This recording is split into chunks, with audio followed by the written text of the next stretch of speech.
In a busy coral garden, animals of every shape and description weave a living tapestry. Brilliant colors and intriguing designs seem to exist simply to dazzle the eyes. Here, even sedentary corals are vibrantly alive. This is the enchanting realm of the Great Barrier Reef. Today, we'll journey into the heart of Australia's Great Barrier Reef Marine Sanctuary. We'll visit Heron Island and examine the work of scientists at the Heron Island Research Station.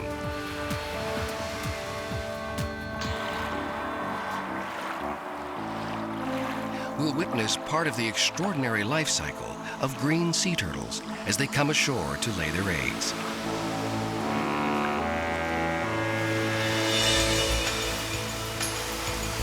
We'll also embark on a journey with a live-aboard diving vessel to explore remote parts of the Outer Barrier Reef and Coral Sea.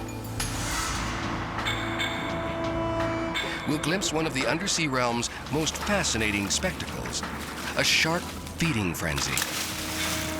And finally, we'll dive into the dark, mysterious waters of the Barrier Reef at night.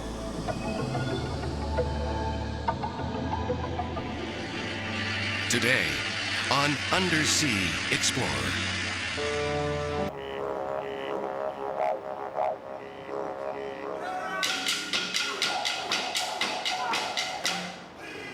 Australia, a land of stunning contrasts and harsh extremes.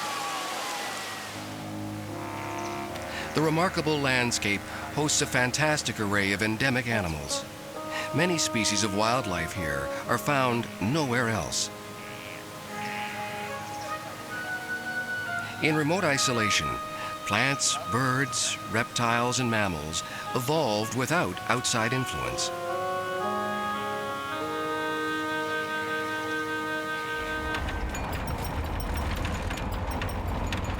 This island continent is a study in diversity.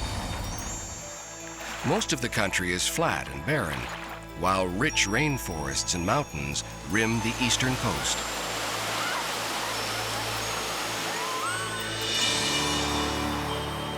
And just off this shore lies perhaps Australia's most famous natural wonder, the Great Barrier Reef.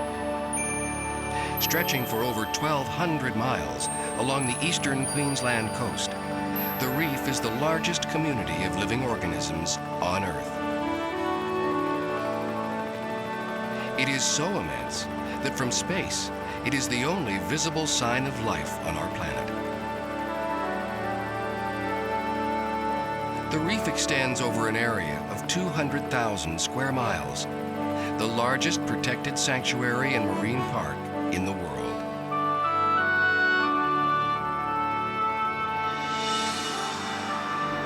It is a lush oasis of life in a desert sea.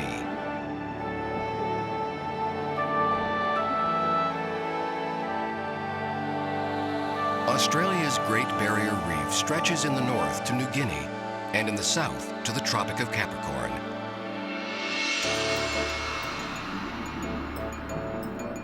The undersea world of the Great Barrier Reef follows a rigid pattern of night and day. The reef is influenced by the coming and going of the tropical sun and the twice-daily rise and fall of tides.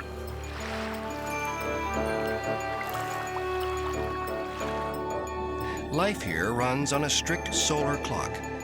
Its timekeepers are darkness and light. All of these splendid creatures ultimately depend on the reef's most important animals, corals. Corals don't just live on the reef, they build it. Inch by inch, they deposit countless layers of hard reef structure. The Great Barrier Reef is home to over 500 species of coral. They grow in an incredible variety of shapes, colors, and design.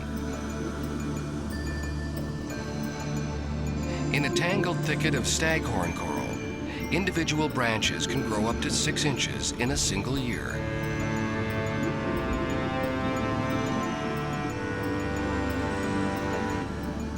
After feeding at night, corals spend the day capturing solar energy with the help of algae living in their tissues. The algae also enable their hosts to secrete limestone, forming the foundation of the reef. This intimate partnership helps make possible the incredible diversity of life on the reef.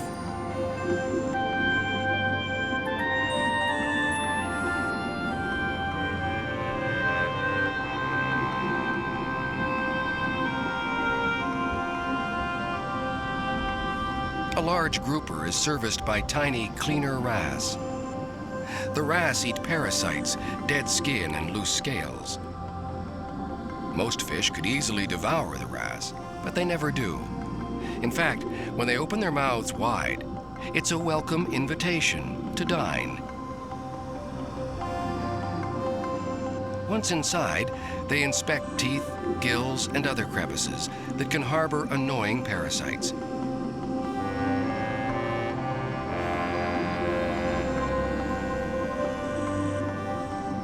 Each wrasse has its own territory, called a cleaning station. The grooming service that the wrasse provides keeps clients coming back for more. Patrons line up to be serviced, like vehicles at a car wash.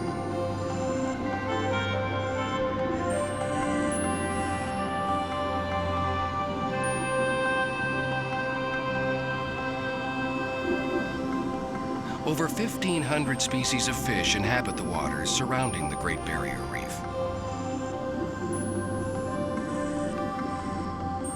Batfish, sweetlips, grouper, all the familiar faces of the tropical reef are found here.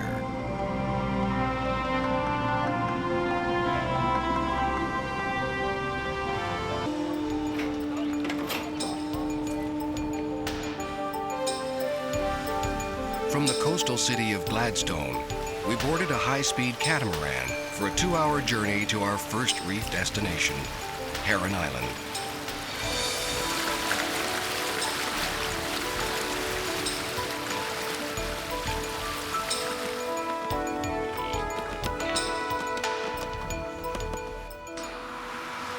Heron Island was first visited in 1843.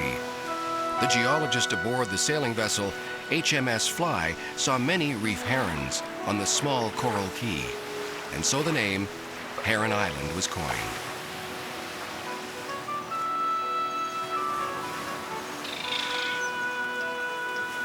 Many species of seabirds rest, mate, and rear their young here.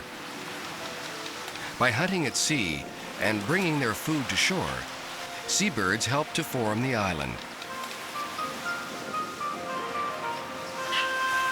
Over the millennia, their excrement fertilized the low-lying sandy key. Other migratory birds carried new species of plant seeds in their droppings.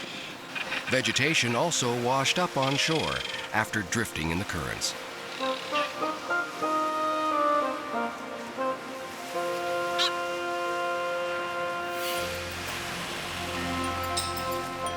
Situated near the southern reaches of the Great Barrier Reef, Heron Island is ideally situated to study and explore many different types of reef habitat.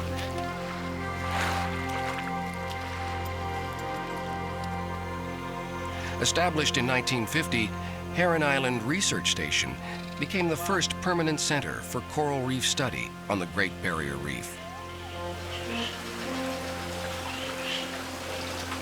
Here at Heron Island Research Station, which is owned and operated by the University of Queensland, we do all kinds of research, not necessarily just marine research, marine studies.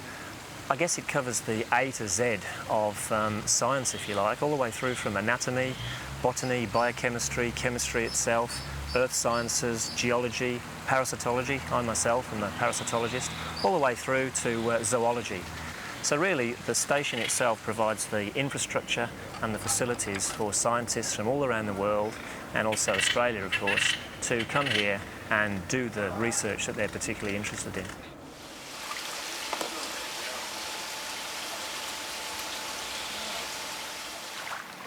In addition to attracting some of the world's foremost scientists, Heron Island is now a renowned eco-tourist destination. Visitors are encouraged to learn about and interact with the reef community.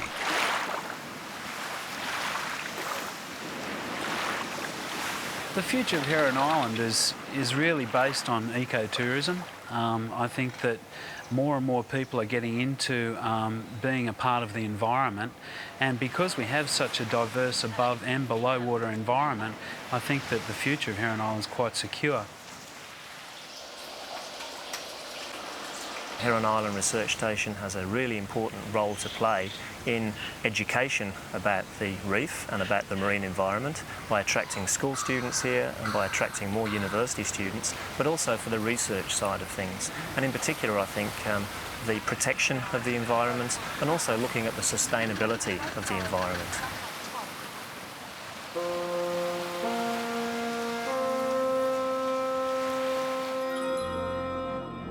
Three species of sea turtles frequent the waters of Heron Island and nest on its beaches. Hawksbill, loggerhead, and green sea turtles migrate here to feed and lay their eggs.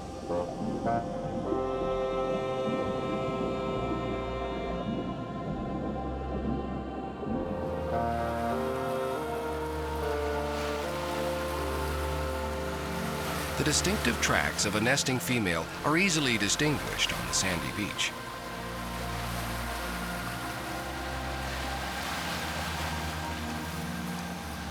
A massive female green sea turtle has returned to the beaches of Heron Island, the very shore where she was born. Driven by instincts older than the reef itself, she has come to lay a clutch of eggs.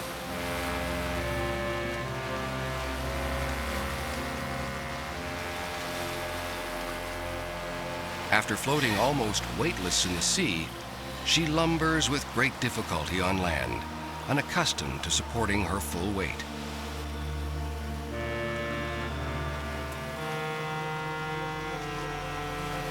After digging a deep hole in the dry sand, she proceeds to deposit her cache of up to 150 leathery eggs.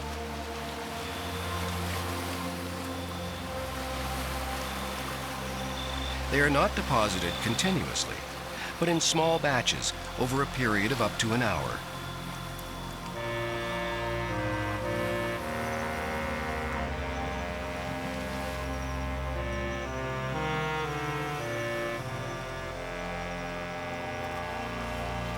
The sex of her young will be determined primarily by the incubating temperature of the nest.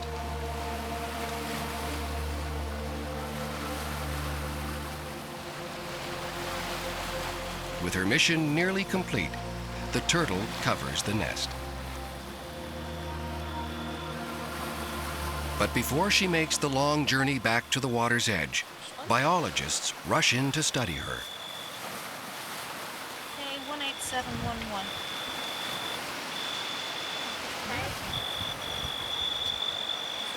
First one.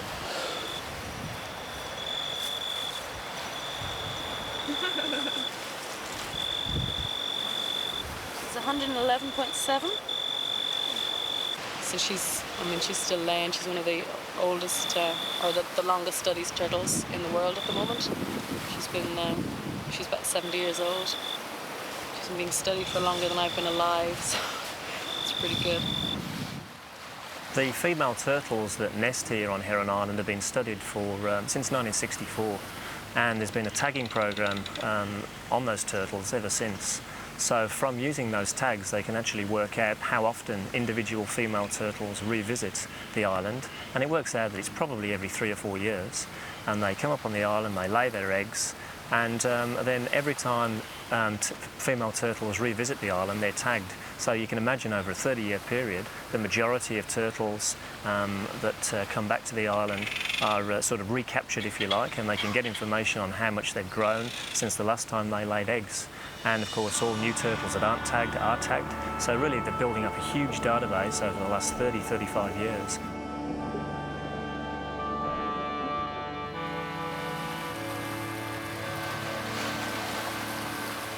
With the biologist's observations complete and her task finished, the exhausted sea turtle returns in the early morning light to the surf's edge.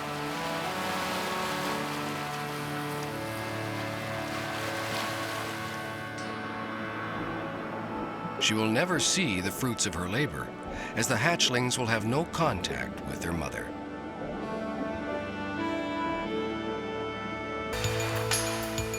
From Heron Island, we traveled north to Port Douglas. Here we boarded the sailing and diving vessel Rum Runner. Aboard Rum Runner, we explored the outer Great Barrier Reef and Coral Sea.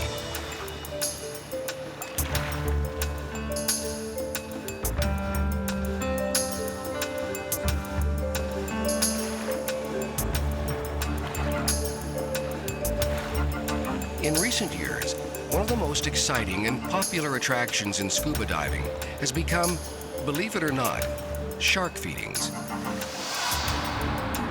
These high adrenaline encounters have helped to dispel the myth of the man-eating monster.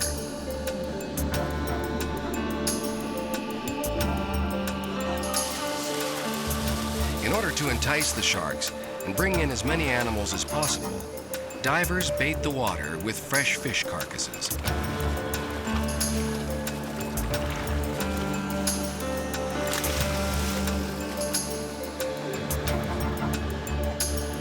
The sharks compete with voracious reef fish for morsels of food. Once the feeding commences, red bass swarm the bait. White-tipped reef sharks have to force their way through the mob of fish to reach the food. Before long, more sharks join in. This is one of nature's most fascinating spectacles. Divers positioned on the sand have a front row seat on the action.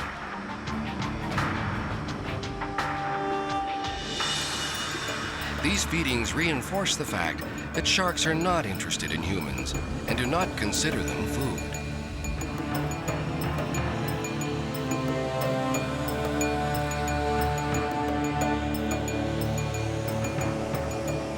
As pieces of fish fall to the bottom, sharks compete for the carcasses. Most of the animals at this feeding are white-tipped reef sharks. Like all sharks, these white tips do not have a swim bladder. When they're not swimming, they sink to the bottom. But unlike some species, they do not have to keep moving to breathe. Well-developed muscles pump oxygen-rich water over their gills.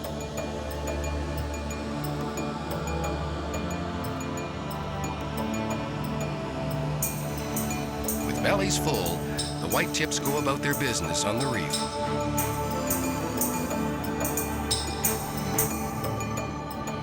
Sharks are cartilaginous fish. They have a skeleton made up of cartilage rather than bone.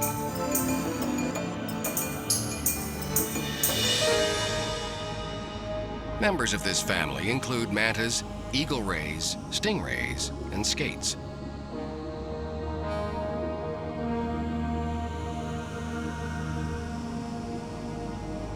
The giant manta, one of the sea's largest creatures, feeds on some of the ocean's smallest animals, plankton. These giants can reach wingspans of over 20 feet.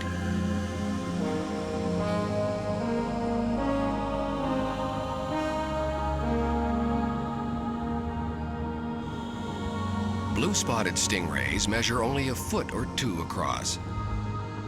Shuffling along the seafloor, they hunt small crustaceans and mollusks. A sharp spine on their tail can inflict a painful wound to a would-be predator or unwary diver.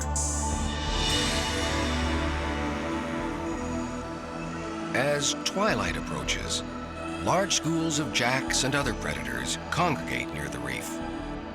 This ability to school is due to a mysterious sixth sense. It enables the fish to detect and respond to minute vibrations and movements of fish nearby. The predators are here to hunt, but not yet. As the sky darkens, predators grow more bold, moving in closer to the reef for a night of feeding.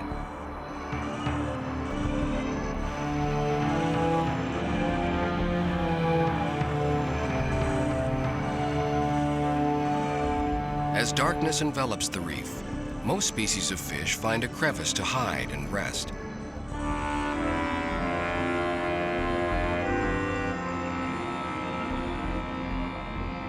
Once active daytime fish settle down at night to sleep.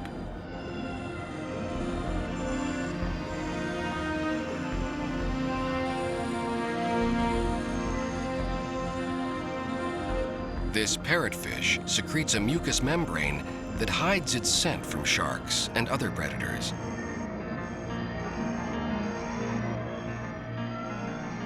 With the last of the daytime fish gone, the reef undergoes an amazing transformation as an unearthly cast of characters emerge from their hiding places.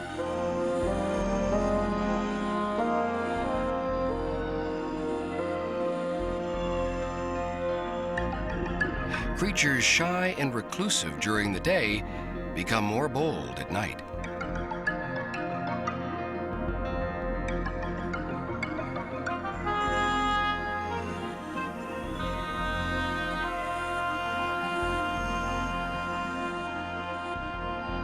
Waves of color wash over a cuttlefish. It's actually not a fish at all, but an invertebrate related to the octopus. These astounding abilities are even more remarkable, considering that they're thought to be colorblind.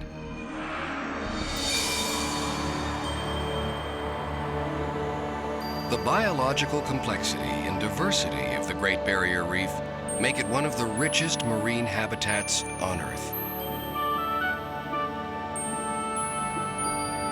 In geological terms, the reef is very young, approximately 2 million years old. But only in the past few decades have we realized the enormous importance of this and other coral reef ecosystems.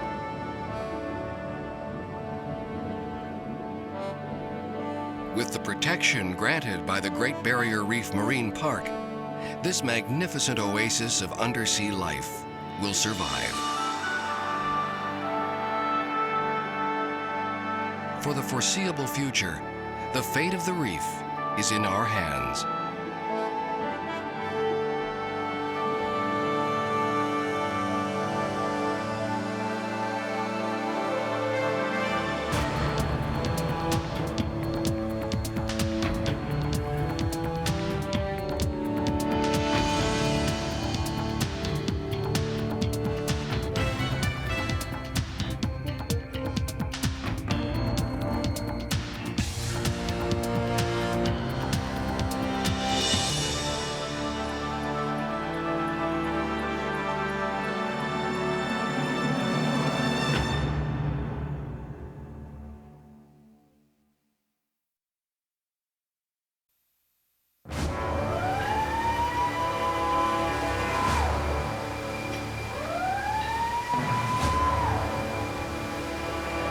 From late 1943 until the fall of 1944, Allied forces fought from island to island across the Central Pacific, pushing westward towards the Japanese stronghold of the Philippines.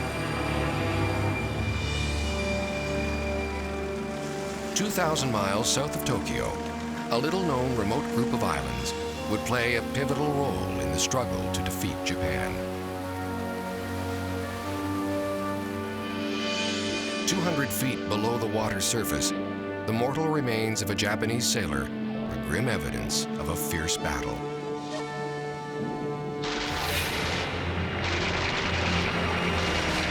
over 3,000 men lost their lives in one of World War II's most decisive aerial bombing attacks, codenamed Operation Hailstone.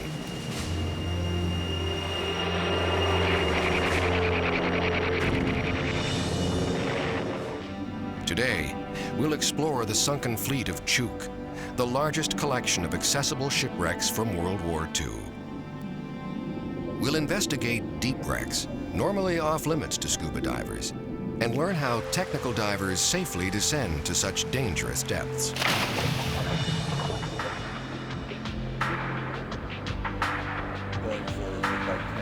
We'll also examine the work of author and historian Klaus Lindemann and his efforts to preserve the aging and fragile shipwrecks of Chuuk. Today, on Undersea Explorer. Chuuk, the island nation formerly known as Truk Lagoon, is situated approximately 3,000 miles southwest of Hawaii. At the beginning of the Second World War, the Japanese secretly turned a remote group of islands in Micronesia into a strategic naval base, unparalleled in the Pacific. The location was perfect for the Imperial fleet. The top of an extinct volcano formed a 40-mile wide saucer of water, surrounded by 140 miles of fringing coral reef. The lagoon was well protected from oceanic swells and storms. The islands and sheltered harbor of Chuuk earned it the nickname Gibraltar of the Pacific.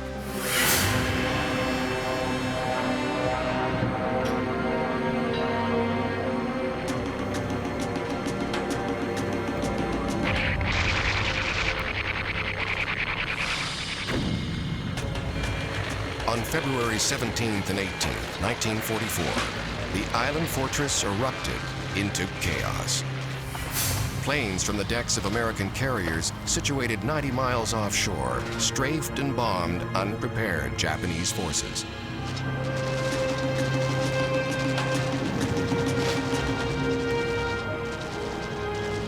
Ship after ship was sent to a watery grave.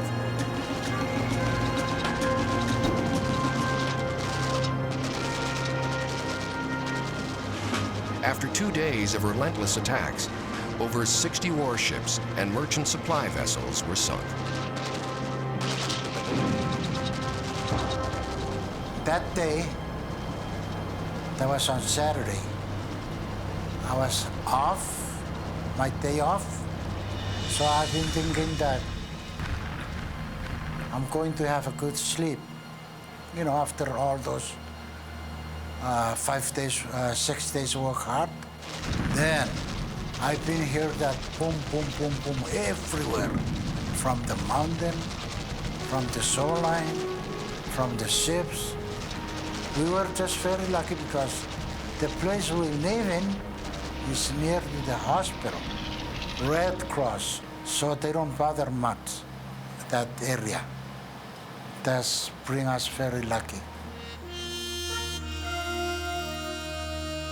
For decades, the shipwrecks of Chuuk lay undisturbed on the sandy floor of the lagoon. A few relics of the battle littered the shoreline, but the location of the many ships had been long forgotten. More visible evidence of the occupation were bunkers, fuel tanks, and countless instruments of war left behind by the Japanese.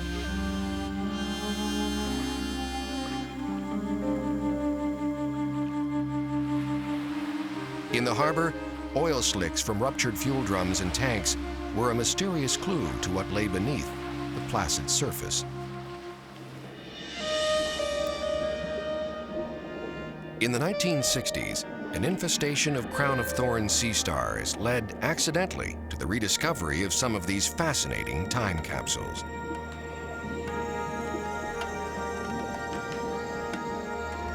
While scuba diving, fisheries officials stumbled upon several of the ships.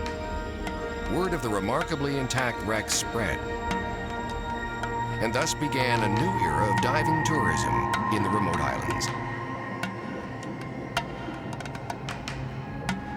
Each year, thousands of visitors descend on Chuuk, for a unique journey back in time to the war in the Pacific.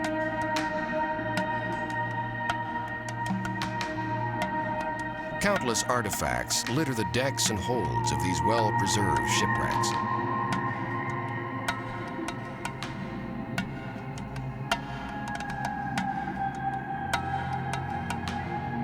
Munitions, aircraft, vehicles, tanks, spare parts, and guns are only a few of the many tools of war that went down with the ships.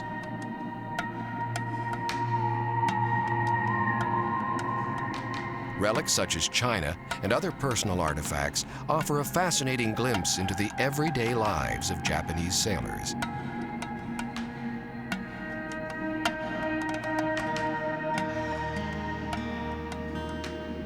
After resting underwater for over half a century, the shipwrecks of Chuuk have become magnificent surrogate reef structures. Decks, masts, and rigging are covered in a lush growth of encrusting marine life. Among these shipwreck gardens, divers discover a living kaleidoscope of colorful sea creatures.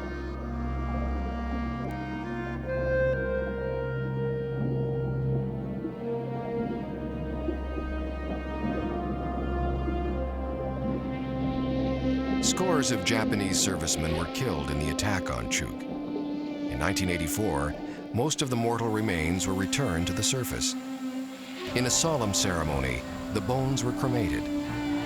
The ashes were later returned to Japan for burial.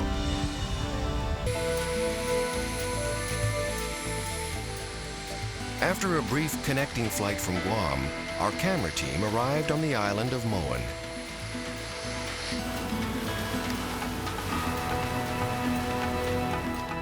On Moan, we joined a deep diving expedition aboard the charter vessel Truk Aggressor II.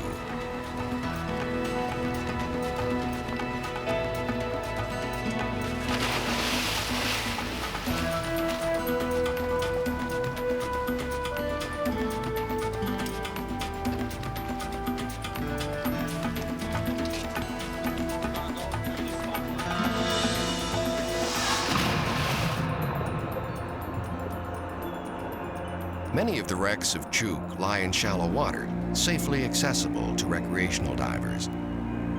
But several of the ships came to rest in deeper waters and are considered off-limits to sport divers because of the risks associated with deep diving.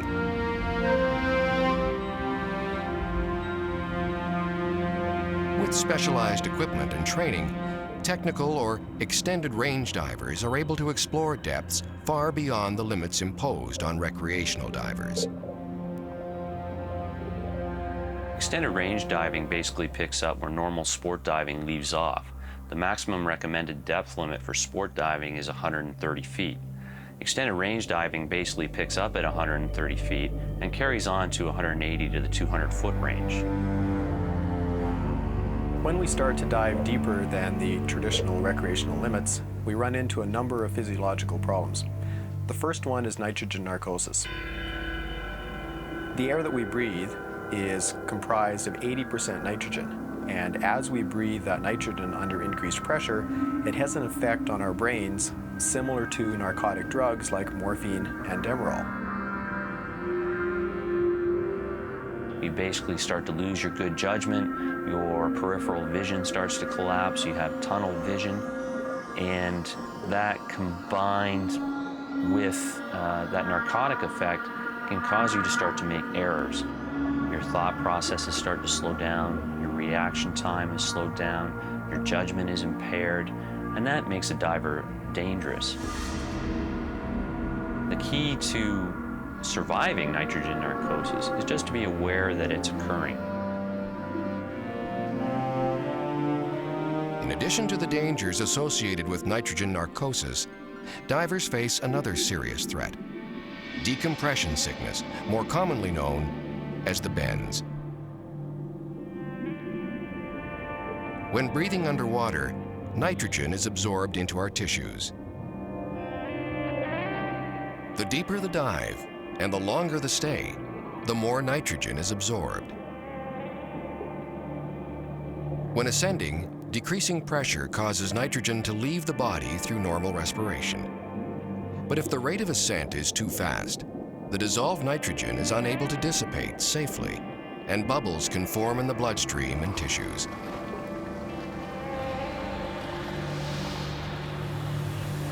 The bubbles may form in various parts of the body, causing symptoms including numbness, dizziness, difficulty breathing, and joint pain. In severe cases, the bubbles can form in the spinal cord or brain, causing paralysis and even death.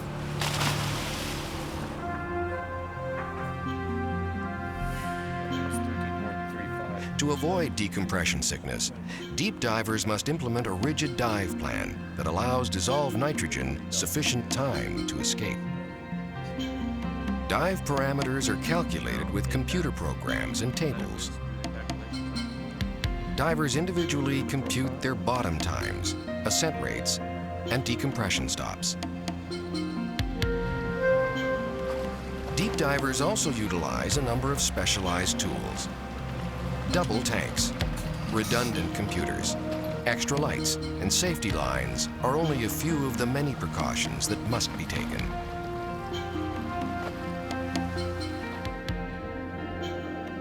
As with all of Chuuk's deeper wrecks, divers must spend a great deal of time off-gassing before returning to the surface.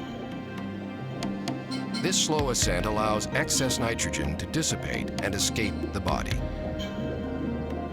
Wrist-mounted computers relay information to the divers regarding the time needed to decompress, proper depths, and gas mixtures.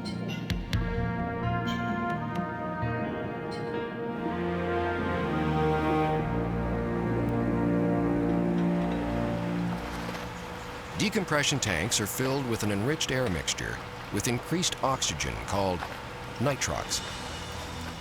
As an added measure of safety, nitrox gases are also supplied from the surface vessel.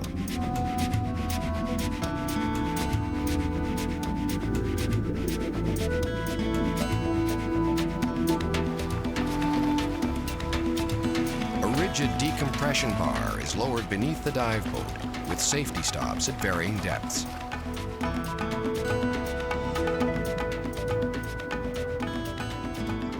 One of the problems with decompressing for up to an hour at a time is boredom.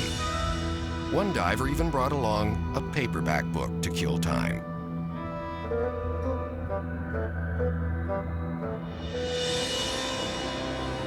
With the passage of time and the corrosive nature of salt water, the wrecks of Truk Lagoon are showing marked signs of deterioration. Once thick iron hulls have oxidized to the point where some pieces now break apart like twigs.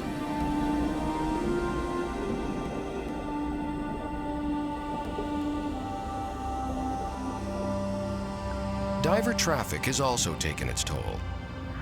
Scuba bubbles are trapped in pockets, placing increased pressure on fragile structures.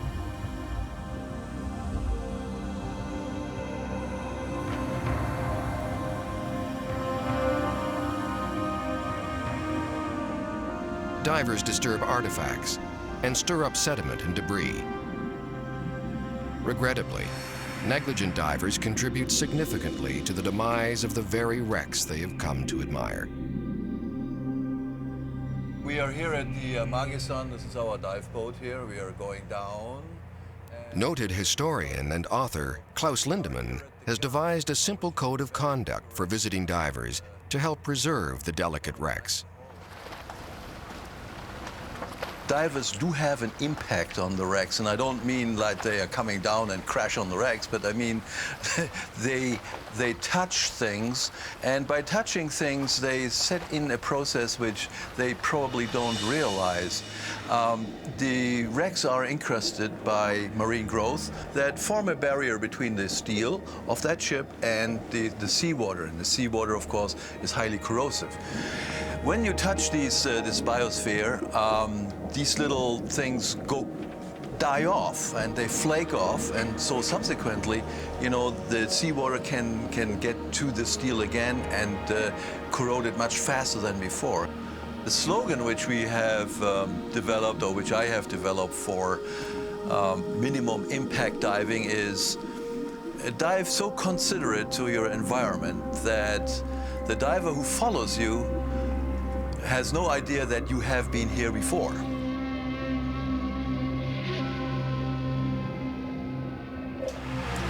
Well, that was an interesting dive. Where did you go visit? Oh, I went to the aft holes, the torpedoes and the mines. Totally amazing.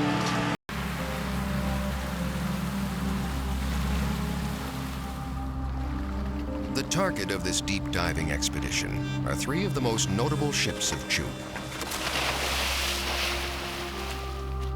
The San Francisco, Amagasan, and Aikoku Maru. All rest on a sandy bottom, 200 feet or more in depth.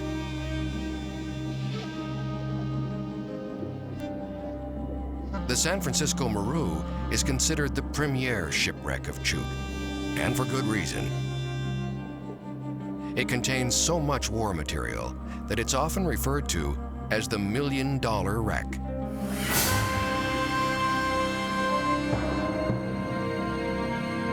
Three intact battle tanks rest on the foredeck. Torpedoes, mines, and bombs fill the ship's holds to the brim. Countless crates of ammunition are piled high between decks. Boxes of 3-inch shells litter the superstructure.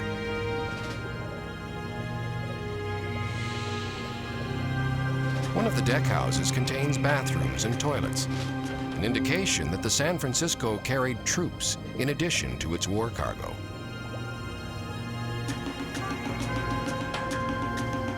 The Aikoku Maru is one of the most imposing wrecks in Chuuk. A large combined passenger and freightliner, the Aikoku is a magnificent ship, almost 500 feet long. It blew up in a spectacular explosion, so forceful that all traces of the bow were obliterated. A commemorative plaque and small Buddhist sculpture were placed on the ship as a memorial to the many lives lost in the sinking. Although most mortal remains were removed for cremation, a few bones still remain on the ships, an eerie reminder of the magnitude and importance of these historic wrecks.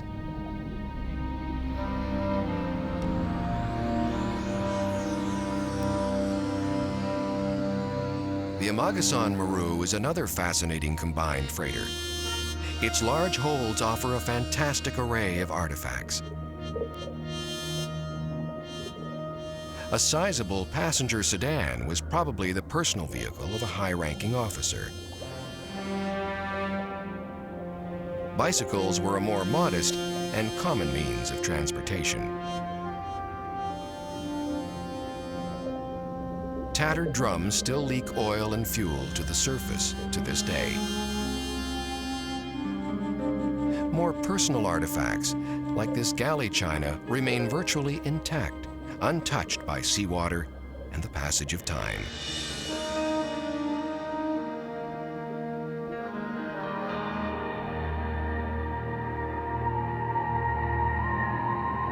Detailed waterproof charts orient divers to the ships.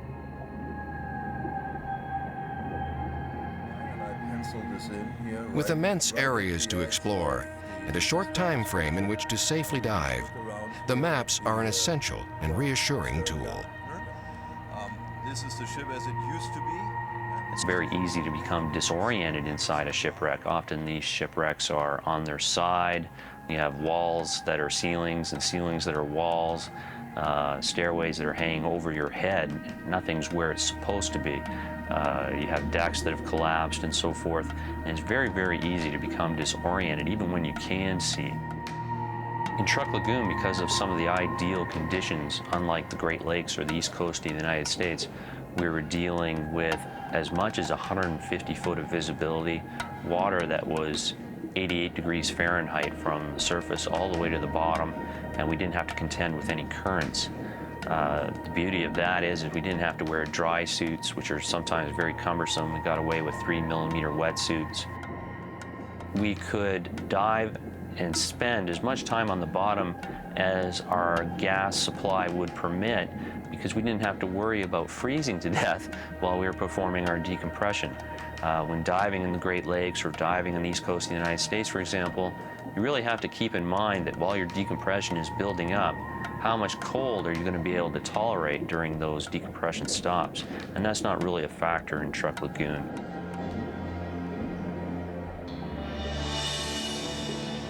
Now, the interesting part about Truk is where in the world would you find like so many wrecks in one place which are diveable, and also, you know, from the same time period. We know exactly what day they sank. We have a better diving technique now. We have a better understanding of the physiology, so we can do it safer than we ever did before. These wrecks themselves have hardly ever been visited since we discovered them, and subsequently they are really pristine, and they are really like untouched. They're almost virgin, and that is the fascination about that.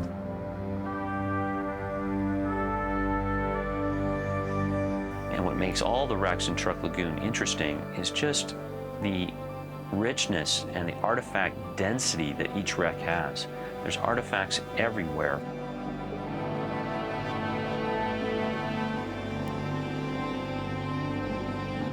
Chuuk is home to some of the most impressive relics of World War II. Now, using specialized equipment and training, technical divers are able to explore the deepest and most intriguing wrecks of this ghost fleet of the Pacific.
Feet below the surface of the Northeast Pacific exists a strange world without sun, an alien landscape rarely seen by man.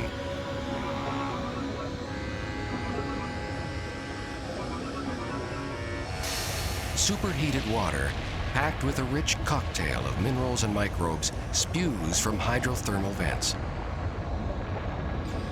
A diverse and eccentric group of animals congregate at these volcanic springs because of an enormous food supply based on bacterial life.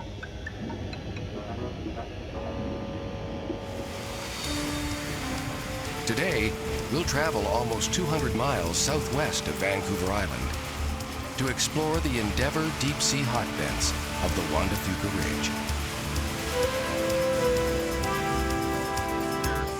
We'll join a scientific expedition conducting biological and geological research in this dynamic ecosystem. We'll examine Canadian efforts to conserve the Endeavour hot vents as a pilot marine protected area, and work alongside science teachers in the REVEL project, a program for students investigating the origins of life and new aspects of biotechnology.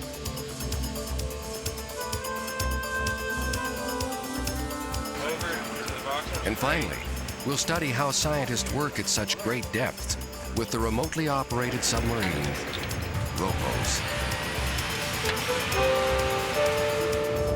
Today, on Undersea Explorer.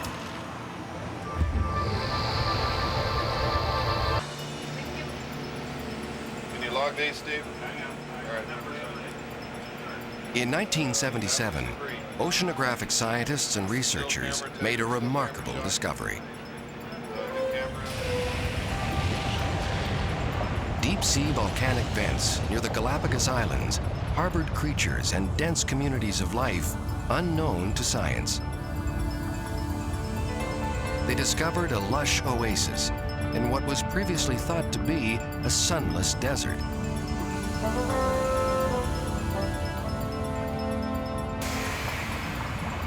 Like factories at full steam, submarine chimneys belched mineral-laden water at over 700 degrees Fahrenheit, hot enough to melt lead.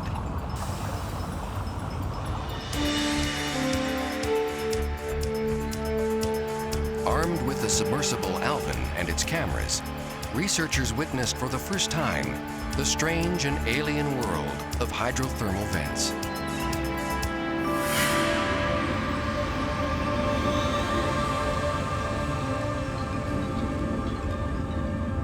I study the types of animals that we find at vents, and what is really intriguing for me is to find that the animals that we're seeing at vents are different. The intriguing thing about hydrothermal vents all around the world is that they are a special fauna. It's a special group of animals evolved to work and live at hot vents. The major animal at the hydrothermal vents, which is in a way the weed, what everything is based on, are the tube worms. And those are the animals that have the bacteria inside them. They grow incredibly rapidly, so everything else comes in to feed on them. An example of that is the large spider crab. And when we first found that at vents, it had only been known from 2 specimens before. Vents were first discovered in 1977. It marked the discovery of the first ecosystem that we knew of on the planet that was powered by chemosynthesis. We knew about chemosynthesis since near the end of the 19th century, but it was always a matter of a few rare and exotic microbes that grew near hot springs on land, but they never did more than their own thing. They did not provide energy for a whole food chain of animals. The initial discovery brought home very clearly that the animals that lived around the hydrothermal vents were not being supported by material falling out of the upper ocean. They were actually being supported by microbial activity that was fed by the volcanic springs on the seafloor, and that was a brand new insight. That too caught people by surprise. My guess is he's not asking for more than a kilometer long strike.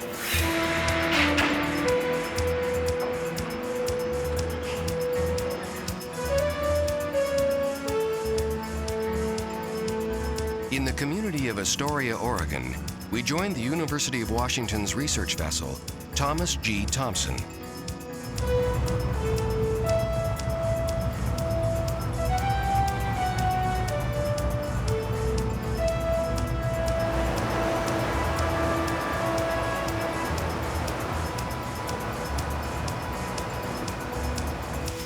In a fascinating 8-day deep diving expedition, we travel to the Endeavour hot vents of the Juan de Fuca Ridge.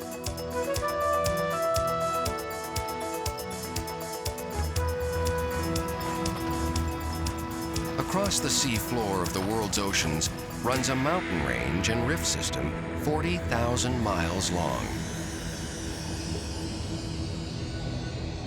These are places where the thin, rigid plates that form the hard crust of our planet pull apart and crash together. In the cracks between plates, molten magma wells up, meets cold seawater, and solidifies into a contorted landscape of lava rock.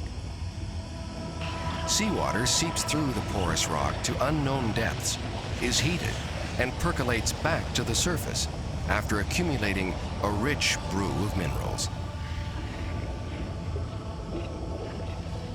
Rising through fissures, the hot water flows in billowing plumes that precipitates the minerals, hence the nickname black smokers.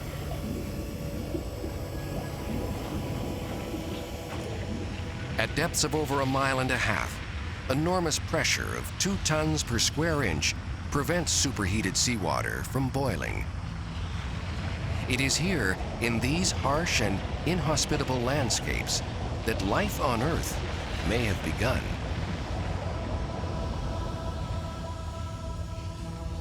Major extinctions on Earth are very much directed towards animals that need oxygen, photosynthesis. You think about the comet hitting, it obliterated the sun, the plants went, then the dinosaurs went, et cetera, sea level change. That really affects animals on the surface.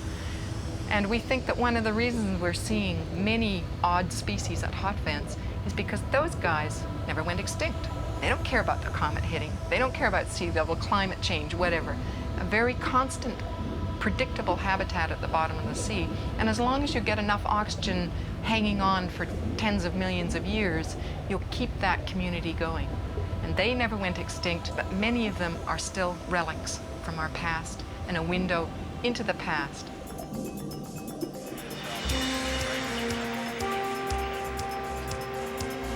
Once at the site of the Endeavour hot vents, scientists and technicians must complete a dizzying array of tests before any dives are attempted.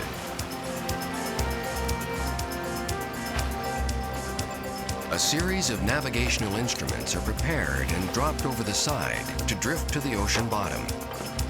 These transponders aid in navigation, orient the deep diving submersible, and also assist in the mapping of the seafloor. An acoustic module, affectionately known as El Guapo, is towed from the ship to test the effectiveness of the transponders.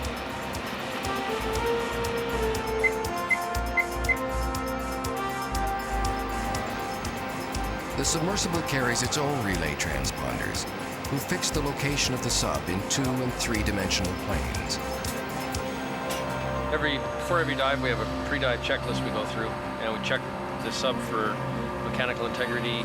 All the cables are plugged in, all the connectors are tight, everything's solid. We're really excited. Looks like the weather's cleared up. We've got a really good chance to put in a first-class dive in the next 6 to 8 hours.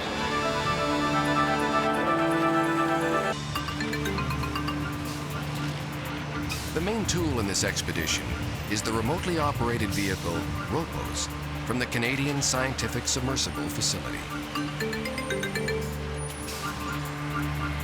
This type of deep ocean research requires a great deal of flexibility. With an impressive array of talents, the unmanned sub is a highly effective means of exploring the deep sea. Broadcast quality video cameras transmit images to the surface ship. Manipulator arms allow operators to collect samples and store them for the return journey. The arms are also useful in deploying and retrieving instruments and tools.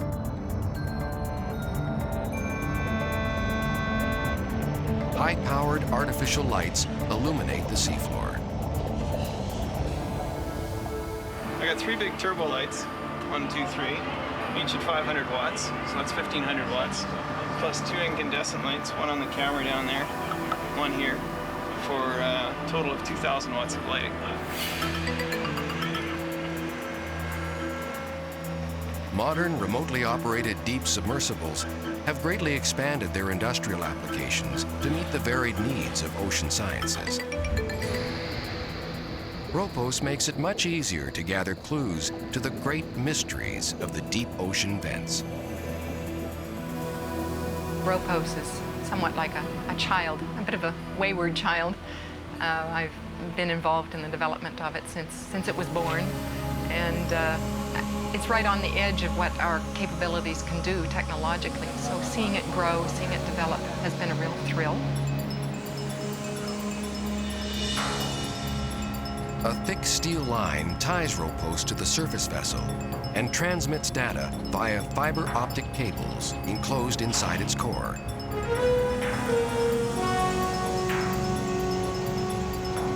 An aluminum cage protects ROPOS from oceanic swells and the hazards of loading and unloading from support ships in rough seas. The sub is tethered to the cage with a tough and flexible plastic cable. The tether is like a leash, allowing ROPOS to accomplish its tasks while the cage absorbs the up and down effects of swells.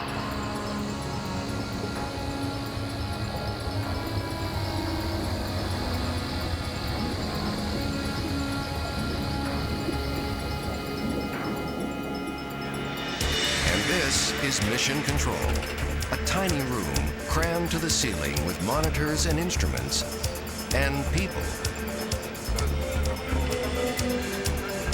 Operators, scientists, and observers crowd into the steamy room.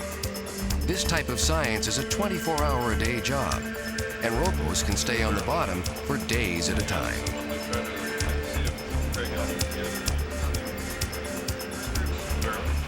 There's the saw cut. 5 days later, this thing had grown back. So this is about a meter here. One of the goals of this expedition is to mount a caged instrument on one of the growing columns to measure the amazing generative powers of the vent system. Volcanic activity will quickly envelop the cage with mineral deposits, and next summer, it will be lifted to the surface so the newly formed structure can be studied. Ropos allows the scientists a wealth of opportunities to place instruments in and around the vent fields. A high-powered vacuum, manipulated by one of the sub's arms, suctions animals, sediments, and water samples from the seafloor.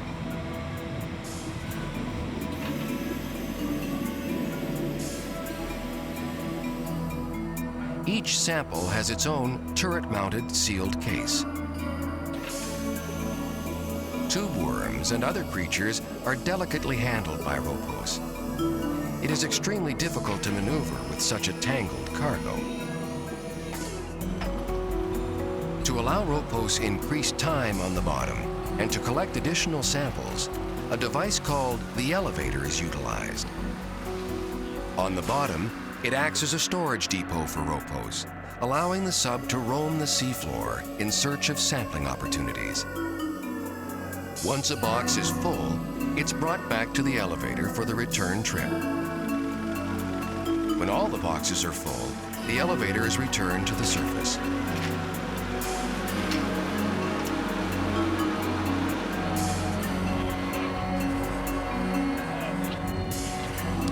When Ropos returns to the ship, scientists rush in to retrieve samples.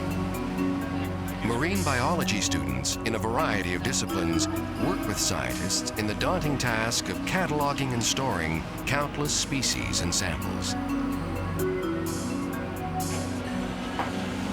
This is a frontier, many frontiers. There are many frontiers in science, and you can be doing that back in your lab. Somehow, for me personally, it's being out in the wilderness and seeing things that no one has ever seen before. I'm a very visual person, and knowing when I go to the bottom of the ocean that no one's ever looked at this, no one's ever trodden there, and that I can be seeing the first time anyone's seen that particular animal doing what it's doing. That is a thrill. One of the main focuses of this and other expeditions to the deep sea hot vents is to map the ocean floor. New technologies, such as imagenic sonar, allow an unprecedented opportunity to visualize and study bottom features in fantastic detail. Onboard computers sift through millions of sonar data points to create a moving three-dimensional image. These are the most detailed maps ever constructed of the deep sea floor. Remarkable color copies of the maps are printed on the ship in only a few minutes. Digital cameras mounted on Ropos compile hundreds of individual still images. The photos are stitched together in a seamless composite, staggering in its sharpness and detail. In order to work on the seafloor safely, the surface ship must remain stationary within a few meters. Computers continually adjust the ship's position, accounting for currents, high seas, and winds. In a bold step, The Canadian government has designated the Endeavour Field as one of 4 Pacific Region Pilot Marine Protected Areas. Once designated, this protected area will conserve and safeguard the ecological integrity of this unique and important marine ecosystem and foster research and education. Generations from now, Canada will be one of the world's few coastal nations that have turned the tide on the decline of its marine environments. Canadian Department of Fisheries and Ocean scientist Brian Smiley is one of the researchers on board the Endeavour expedition. I guess most people, when they think of a protected area, they think of places like Banff and Yellowstone. And it is ironic that offshore, as we move into the first protected areas, that we are looking at a hot vents area which looks very similar to what you'd find at Yellowstone and in a smaller sense in Banff. This week at Endeavour, it has been an experience of a lifetime to see the cooperation that is necessary for the geologists and the chemists and the biologists to bring their information, to bring their expertise, and to bring their skills together to get a better understanding of this ecosystem. We see the Endeavour Hot Vents area as being a pearl in the network of marine protected areas for Canada.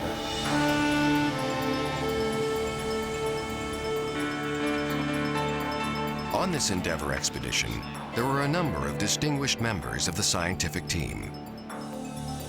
Elementary and secondary science teachers representing American and Canadian schools are along to participate in various studies as part of the REVEL project.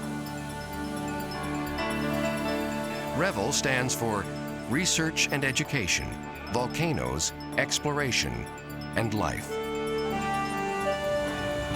REVEL includes the interaction of highly motivated science teachers interested in opportunities to engage in cutting-edge oceanographic research.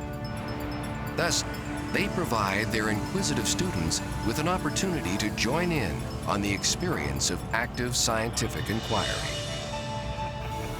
I'm a teacher, and we send these down to the bottom of the ocean.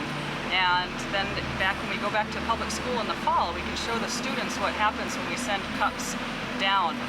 Basically, the air in the styrofoam gets compressed and squeezed out entirely, and the cups shrink. They retain their shape, but they shrink down to about this big. So we can ask the students what they think happened to the cups and how they changed their shape. And this is what they look like after all the air has been squeezed out of them. It's a simple experiment, but it really shows what water pressure can do to something as simple as a styrofoam cup when all the air gets squeezed out of it. I think the REVEL program was a big success. We really got to look firsthand at how scientists do their work, from high-tech to low-tech and everything in between. I'm sure when I get back it's going to energize not only my classroom but my entire school.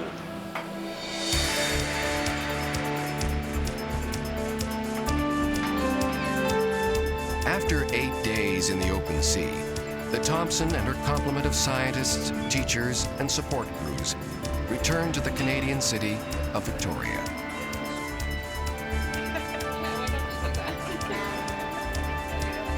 The cooperation between American, Canadian, and European researchers has paved a solid foundation for future projects at the Endeavour Hot Vents.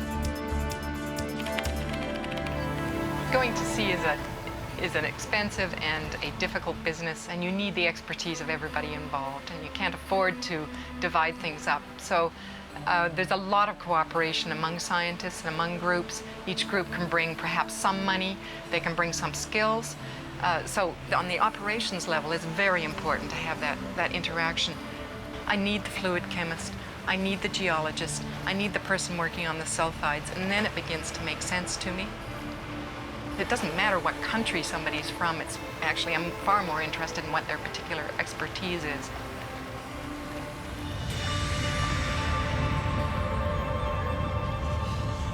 One of the most powerful new paradigms or hypotheses that we carry around now in terms of exploring other planets for life deals with the demonstrated fact, largely as a result of the work on the seafloor, in volcanoes, the demonstrated fact that volcanoes can support life without sunlight. And that powerful insight allows us to begin to home in on portions of other planets where we are liable to find active volcanism and liquid water. And there's always carbon in any planetary system. So the combination of those three components over a long enough period of time is liable to generate life of a form that we can recognize. I think that within the lifespan of my children, it's very likely that we'll be moving off planet looking for life elsewhere, and even beyond the solar system in time. We need to have models of where to look and how to find life, what is a viable planet and what is not a viable planet. And these are really crucial types of questions to be asking, because they go far beyond any of the petty day-to-day things that all of us are involved in, and that is what energizes me. I'm just fascinated by the potential of eventually contributing to the understanding of how planets can support life.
In a geologic upheaval 25 million years ago, the Baja Peninsula separated from mainland Mexico, creating a deep, narrow chasm.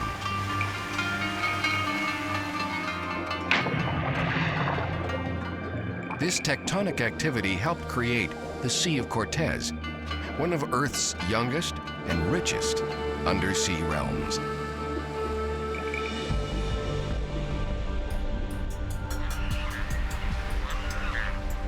Stark desert terrain surrounds these confined waters, belying one of the most biologically diverse and productive seas in the world.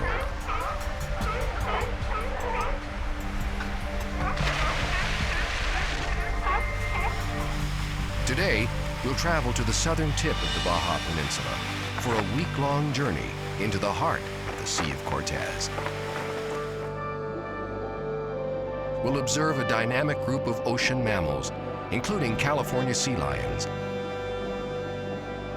bottlenose dolphins, and killer whales. We'll also examine the mysterious world of sharks and rays, ancient predators with keen senses. We'll encounter a wide variety of marine species, from 50-foot whale sharks to menacing moray eels to colorful sea slugs only a few inches long. Today, on Undersea Explorer. The Sea of Cortez is a narrow body of water almost 700 miles long, stretching from the Colorado River Basin to the southern tip of the Baja Peninsula. Life begets life billions of times over in the Sea of Cortez. A unique combination of elements fuel this desert sea, one of nature's most prolific food chains.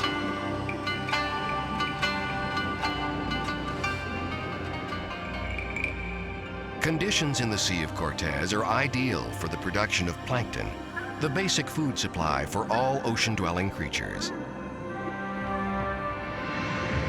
Cold water wells up from depths of 10,000 feet or more, encouraging the growth of planktonic animals.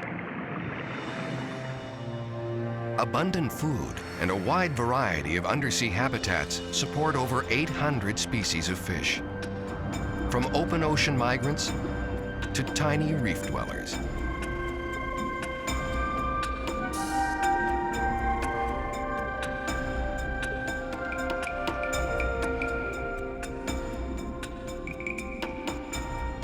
The Sea of Cortez is home to animals that originated from both cool temperate waters and from warmer Caribbean and equatorial regions.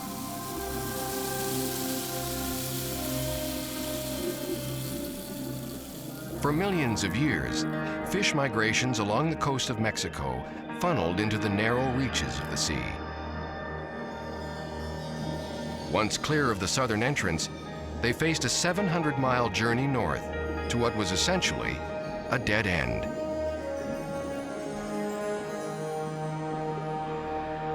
With only one way out, the Sea of Cortez acted much like a giant fish trap. Favorable water conditions and abundant food supplies influenced many species to stay and adapt. The sea remains a vast and primitive marine wilderness, little changed since native Indians first traveled across its jeweled surface. We began our journey at the southern tip of the Baja Peninsula. In the resort community of Cabo San Lucas, we boarded the vessel Solmar 5 for a week-long journey into the heart of Mexico's Sea of Cortez.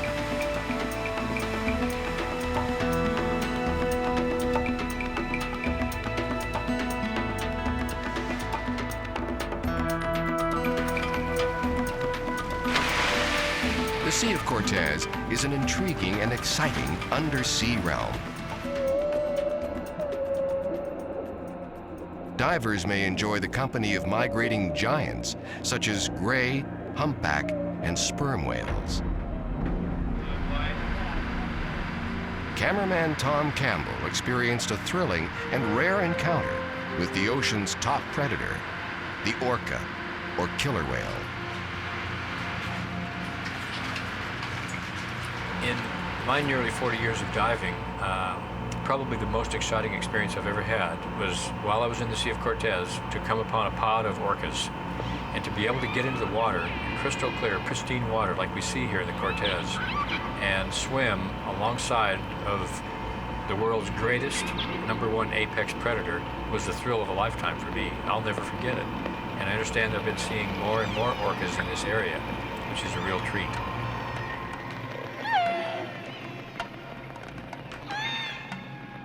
Orcas are part of the greater family of whales, but are classed as oceanic dolphins, or toothed whales.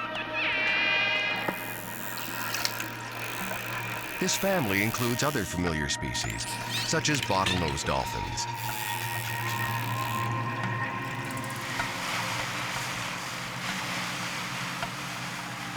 Traveling in large groups, dolphins use sound to perceive the world around them.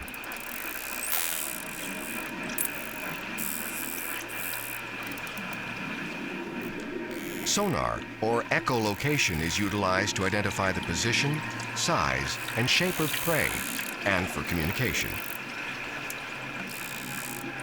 They click, squeak, and groan, and no two sounds are alike.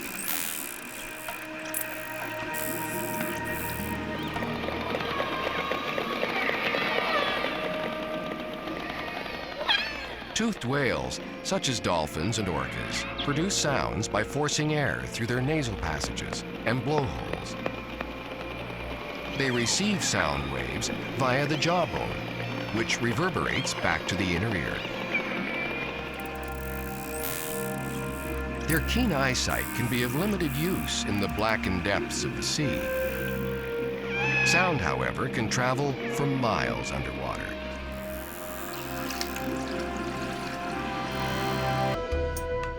Perhaps the friendliest and best-known marine mammal of the Sea of Cortez is the California sea lion.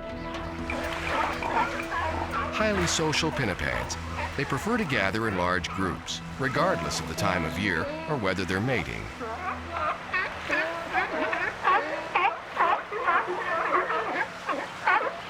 These gregarious animals even tolerate the presence of a lone elephant seal.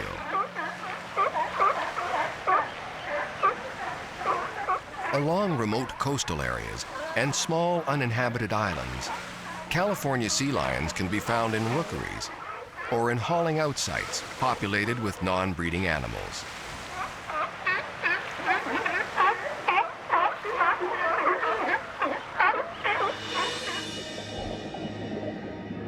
Sea lions have large foreflippers, which are their chief means of propulsion underwater. Although very awkward on land, they are undersea acrobats of the finest caliber.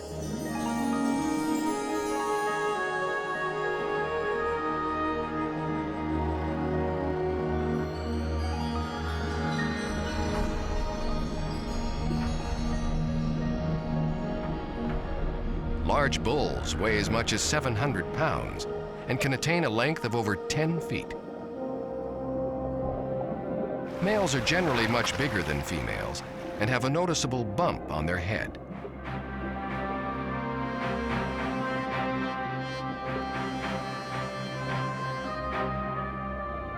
This pronounced arrow-shaped crest extends from the forehead to the rear of their skull. Fights between bulls leave many animals scarred or injured, like this unfortunate victim. Interestingly, battles are not waged for females, but rather for territory.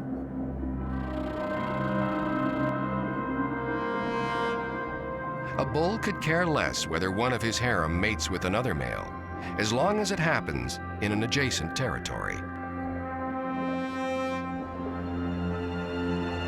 They are not usually aggressive to humans, but males sometimes make no distinction between competing bulls and curious divers. When defending their turf, bulls often bark at one another or blow bubbles as a threat. A few males began to take exception to our close approaches, and the situation quickly escalated into a tense encounter. My cameraman Tom Campbell and I had a wonderful opportunity to dive with some California sea lions, and a few of the males got a little bit perturbed that we were invading their turf. I don't know if they liked us getting so close to their females, but they weren't happy that we were there. And after one or two pretty serious charges by a big bull, it occurred to me that, you know, these animals are twice the size of a big black bear, and we can't run away from them underwater. So it got a little scary, and for a few minutes there I was kind of wondering what the hell I'm doing down here so close to such a big animal. But it was a wonderful filming opportunity, and we managed to shoot quite a few minutes of some outstanding footage. They're beautiful animals underwater.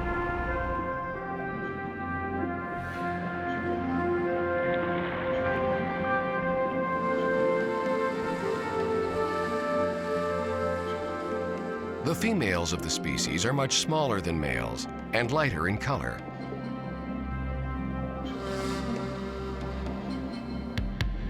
An adult may weigh as much as 250 pounds.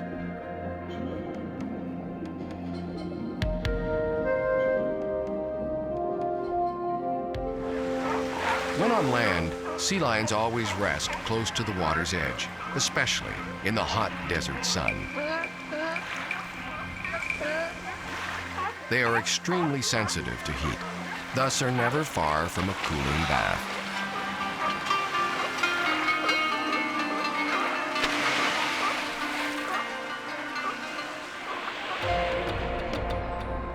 The Sea of Cortez is home to some of the most primitive and captivating fish in the sea, sharks and rays. These ancient predators have changed little from their prehistoric ancestors.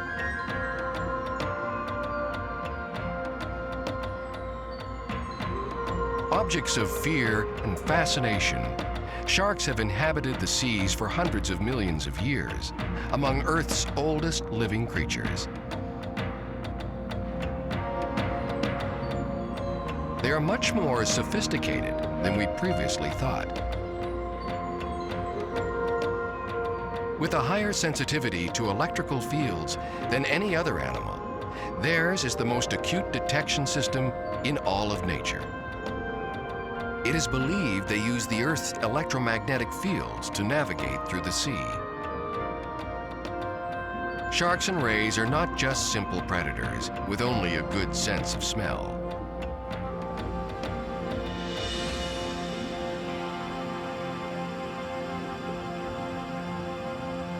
The ocean's largest fish, immense whale sharks, attain lengths of up to 60 feet.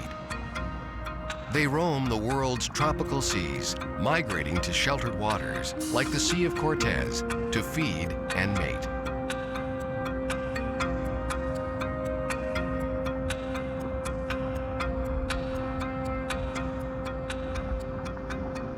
Scalloped hammerhead sharks drift lazily in the current. Solitary nocturnal feeders, hammerheads join together during the day in tremendous numbers. Hundreds gather near offshore reefs, seamounts, and isolated islands.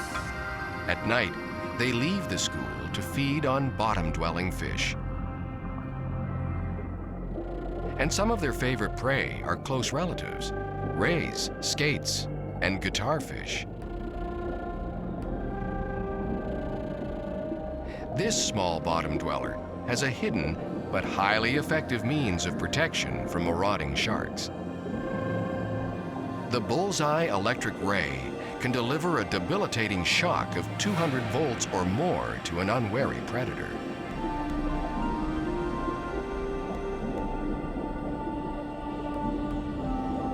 Stingrays employ another defense mechanism: sharp, venomous spines on their tails. They can paralyze an attacking shark or seriously injure a careless diver.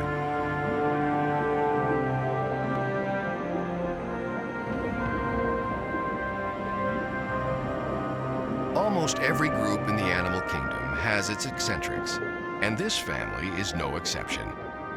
Resembling a cross between a ray and a shark, the guitarfish is essentially a flattened shark.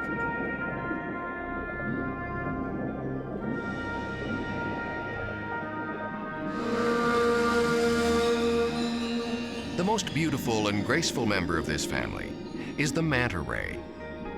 With wingspans of 20 feet or more, these peculiar giants glide through the water like great undersea birds. Distinctive markings and patterns render each manta unique. No two are alike.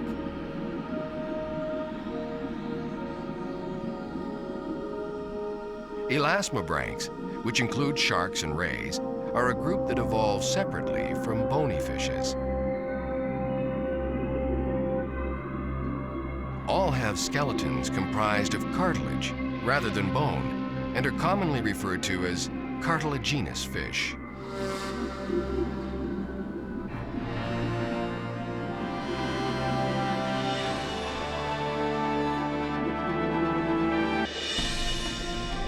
One of the most conspicuous fish in the Sea of Cortez does not look like a fish at all: the moray eel.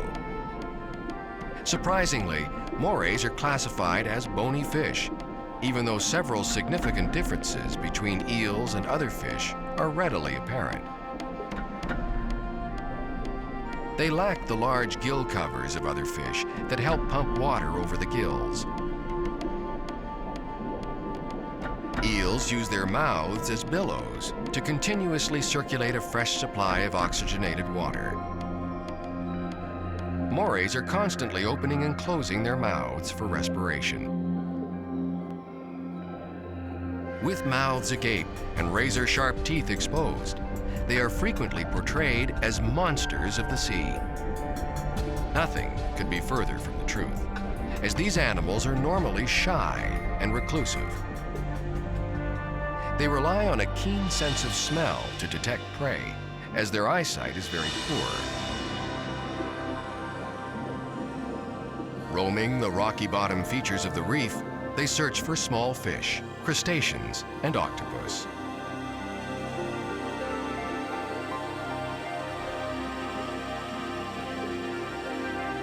Unlike most fish that have coarse scales, their skin is very smooth, coated with a thick layer of mucus. This lubrication adds to their maneuverability in tight quarters and enhances their skills as predators. On a shallow reef, we counted 14 large green morays inhabiting a single den, an eel condo of sorts.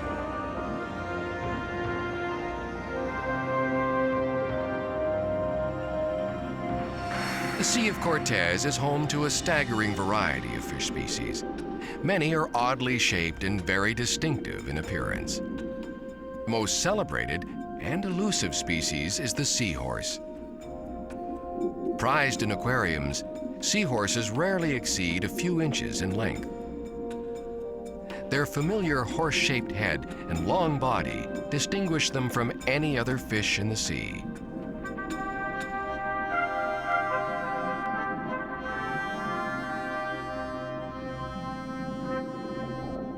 A coronet fish uses an extremely elongated body to quickly sprint from harm. Pufferfish come in a wide variety of shapes and sizes. Puffers have the unique ability to draw in water, thereby greatly inflating their bodies. This defense dissuades most would-be predators.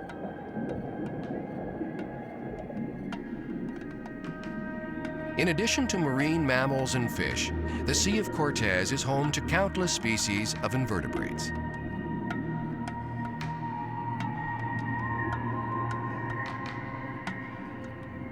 Crustaceans scratch a living on the rocky reef. Spiny lobsters venture from the safety of their dens only at night. Hermit crabs utilize discarded shells as protection from predators. Their vulnerable soft abdomen is curled up inside the shell. The reigning master of subterfuge and camouflage, an octopus perches atop a ledge. He is searching for a mate. When a suitable candidate is found, he forgoes any pretense of courting or romance, quickly seizing the opportunity to copulate. He inserts a small sperm packet into the female's mantle cavity.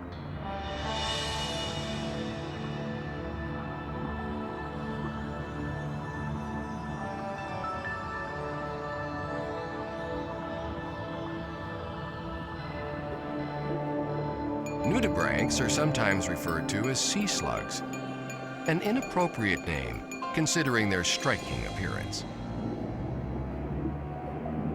They are among the most beautiful of all marine animals. If not for their small size, they would be star attractions of the reef. Ranging in size from less than an inch to 2 feet in length, they occur in a broad diversity of shapes and color.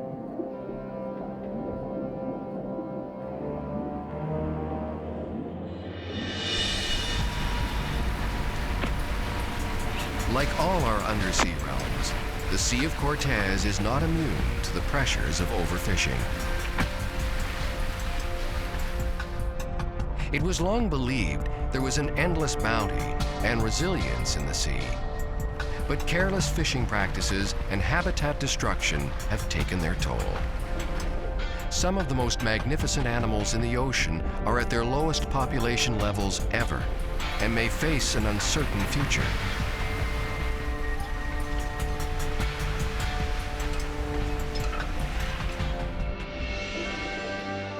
The Sea of Cortez and our oceans are home to animals of unimagined beauty and grace. This ancient vessel of life covers 3/4 of the Earth's surface. Yet we are slow to realize that marine ecosystems, just like their terrestrial counterparts, need to be safeguarded. The myth of limitless resources is beginning to be recognized as just that, a myth.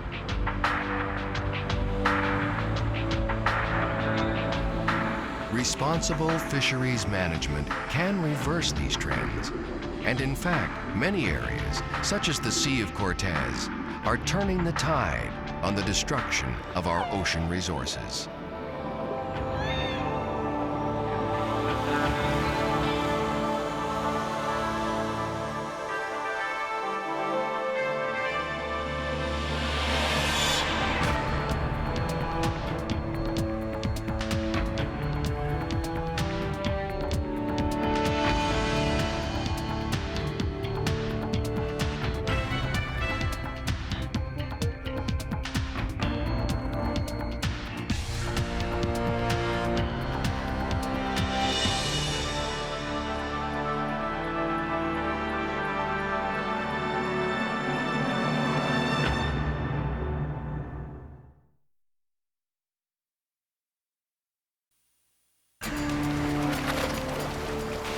a single breath, a champion freediver plummets to an astonishing depth of over 400 feet.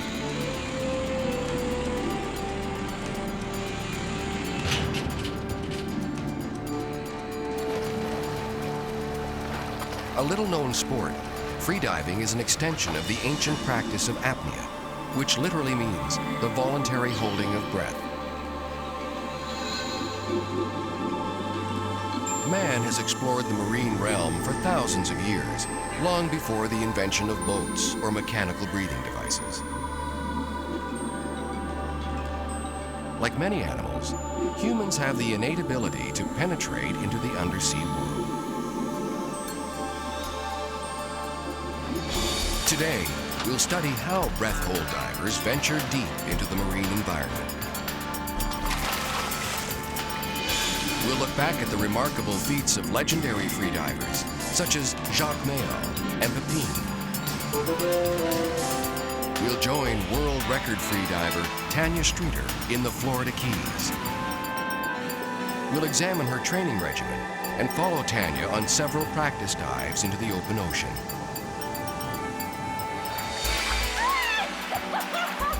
And finally, we'll join Tanya in one of her lifelong ambitions, to swim with the ultimate freedivers, dolphins.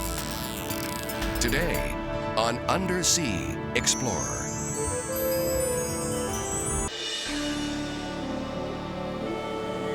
Breath hold diving is often referred to as freediving. The practice is so named because of the freedom from air hoses, tanks, or other breathing apparatus.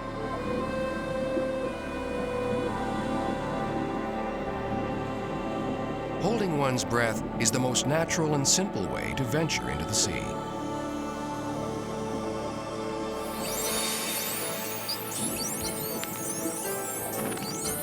Whales, dolphins, seals, and sea lions, and even reptiles such as sea turtles, all hold their breath to descend below the surface. Many animals, like us, store oxygen in their lungs and tissues during immersion in water.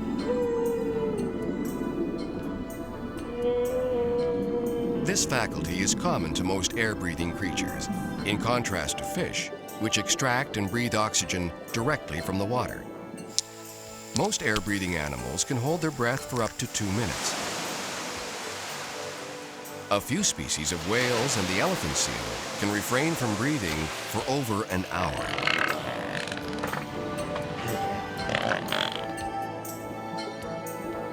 Humans are no match for whales or seals, but we do have diving talents and a few similar physical characteristics of marine mammals.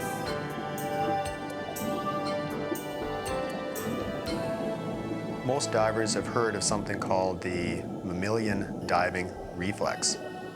What this refers to is the fact that mammals who dive on a regular basis, like seals, have a unique physiological change as they hold their breath and dive down into the water.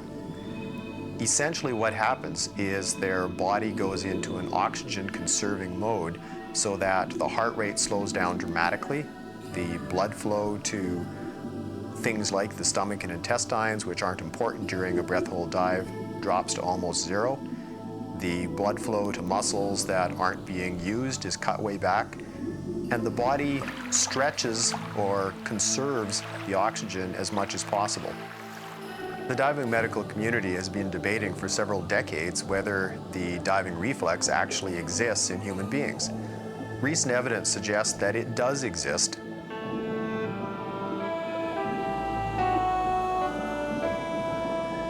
In highly skilled free divers, the heartbeat slows dramatically, a fraction of the rate of most elite athletes. It is reported in some extreme instances to be as low as 20 beats per minute.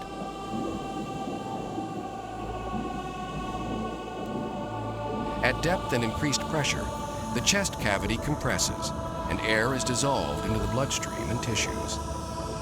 In extreme deep diving, the lungs virtually collapse from pressure. As with marine mammals, blood is drawn to the chest cavity to fill the void and to supply the vital organs.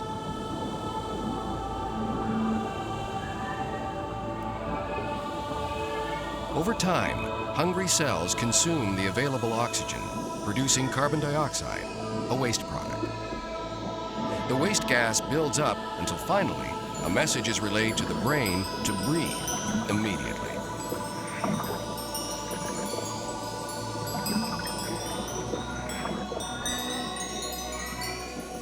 There are a number of inherent dangers associated with the sport of free diving. Diving physician Dr. David Sawatsky explains. There are several dangers of attempting to do breath hold dives. The biggest one is called shallow water blackout. And what happens in this case is an individual will hyperventilate before the dive to blow off the carbon dioxide. Then they'll take a full breath and they'll dive into the water and swim for as long as they can holding their breath. Unfortunately, if they've gotten rid of too much carbon dioxide, they will use up the oxygen in their lungs and in the body before the level of carbon dioxide rises sufficiently to force them to surface and breathe. So what happens is they're swimming along, everything feels great, and they lose consciousness. Breath hold diving has a long and fascinating history. Men and women have been free diving for centuries as a way of life. Many cultures have traditionally dived for food, pearls, and corals. 400 years before Christ, Alexander the Great employed free divers in demolition missions on enemy vessels. In recent decades, free diving has evolved into a competitive sport. Pioneers like Jacques Mayol proved that man could descend to great depths while breath holding.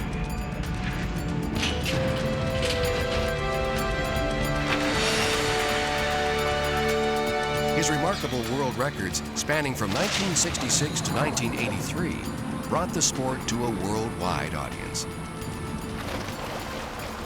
Jacques Mayol helped pave the way for more recent competitors, such as Italy's Gianluca Giannoni and Cuba's Francisco Pepin Ferreras. Pepin has set over 50 records, and along with current world champion Giannoni, are rapidly approaching the ultimate freediving goal of 500 feet on a single breath. Many years ago, the diving physiologists sat down to try and calculate what the maximum depth a person could do a breath hold dive to might be. According to the new calculations, breath hold divers should be able to reach depths around 450 or 500 feet. Pippin is currently in this range.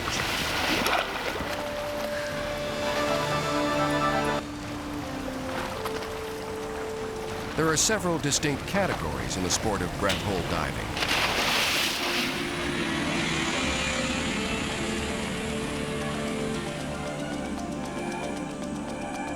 Constant ballast is the simplest and truest form of free diving. Divers descend to depth and then return to the surface under their own power with only the aid of fins.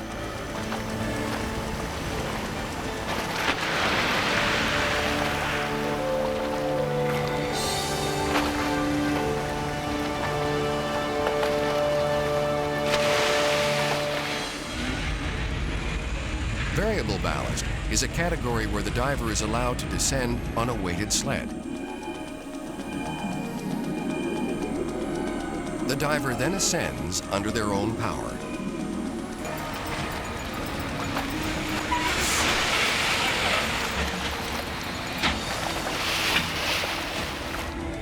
No Limits freediving is the deepest and most celebrated category of the sport. As with variable ballast, divers descend quickly with a weighted sled.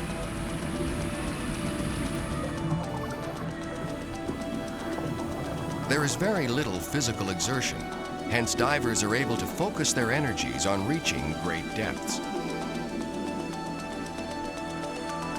In the No Limits category, divers are allowed to return to the surface with the assistance of an inflated lift bag. The dives are relatively short, 2 to 3 minutes in duration, but divers face a number of increased dangers. With quick descents and even quicker ascents, equalization of the sinus passages is a constant battle.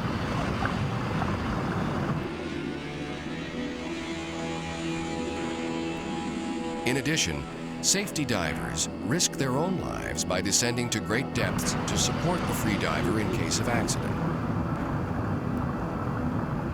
At 450 feet, there's no margin for error. The sport of free diving now attracts female athletes, such as Tanya Streeter of the Cayman Islands. A recreational snorkeler and novice free diver until just a few years ago, Tanya's quick ascension to record form came about almost by accident. While attending a freediving clinic and seminar in 1997, Tanya routinely descended to depths reached only by elite breath hold divers. Recruited and coached by the seminar's teacher, Tanya quickly improved her skills. After just a few intense weeks of training, she broke the women's world record in the constant ballast category. Other records quickly fell. In only 1 year, she captured the top 4 freediving world records. Tanya currently holds world marks in all major categories of breath hold diving. Growing up in Grand Cayman, I think that I've had a distinct advantage over people that haven't necessarily grown up in that aquatic environment. And I've always spent my life in, on, or around, or under mostly the water. So I think that I might have had an advantage. I didn't know that I had a talent by any means, but looking back on it, I think I've always been able to dive a little deeper than my friends. What attracts me to freediving recreationally is just the serenity and the peacefulness being underwater. For me, I feel privileged to be so comfortable in the environment, and that's something that it's taken me the 2 years that I've been freediving to really appreciate, because I spent my first year competing and training.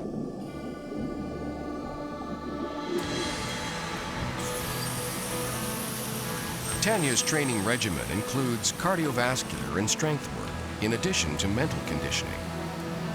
Working out in the gym, pool, and open ocean, Tanya maintains a focused but relaxed routine. And with free diving, relaxation is the key to success. Everything that a freediver does, everything, even from walking to where your gear is to the back of the boat, to getting in the water, to how you are at 60, 70 feet underwater, everything that a freediver does is relaxed. That's how energy is conserved and used efficiently. So it only goes without saying that the breathing, therefore, needs to be relaxed as well. There are a lot of muscles that are used in the respiration process, and so therefore, using as few of them as possible, as relaxed as possible, is only going to burn less oxygen that you're trying to pack into the system to be able to free dive for extended periods of time. With her world records uncontested, Tanya has been able to focus more of her time on promoting freediving and working with children. Her ultimate goal is to bring the sport of breath hold diving, and especially recreational freediving, to wider acceptance and recognition. Tanya also uses the sport as a platform to promote conservation of the undersea world, which is such an integral part of freediving.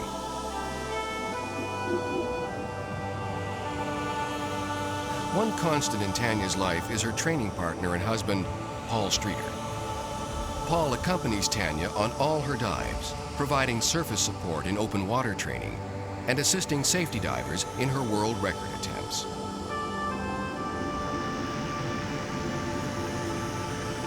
Freediving is a sport that anybody can do, and I would encourage everybody, if they're comfortable in the water, to give it a try. It's something that the minute you're taking a breath and diving under the water, you're graduating from a snorkeler into a freediver. There's something very pure about freediving. It's almost surreal when you're underwater, floating, completely weightless and so comfortable. And that's really, when I'm out diving, even if it's in 10 feet of water and I'm just looking under a rock at a little lobster or something, or if it's in 150 and I'm plummeting down to 200 feet. I can capture moments on those dives where I'm so far inside myself that you block everything else out. And there's a peacefulness in being so sure about what you're doing.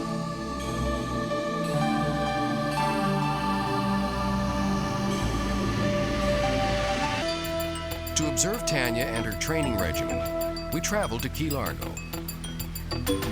At Kelly's on the Bay, we joined Aquanut divers for a trip to the protected reefs of the Florida Keys Marine Sanctuary.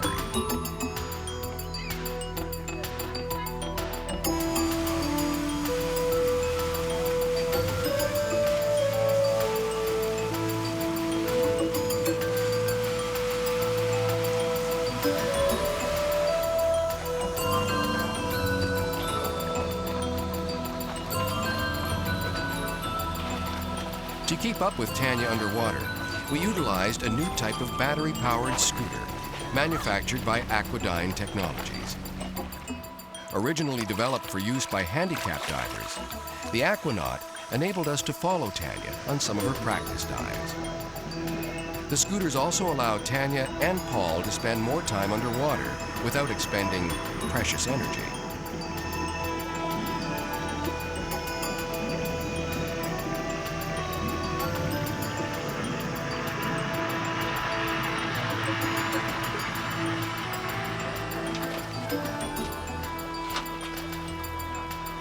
Much of Tanya's training takes place on the surface. Long intervals of relaxed, deep breathing conditions her body to retain more oxygen and helps to expel excess carbon dioxide.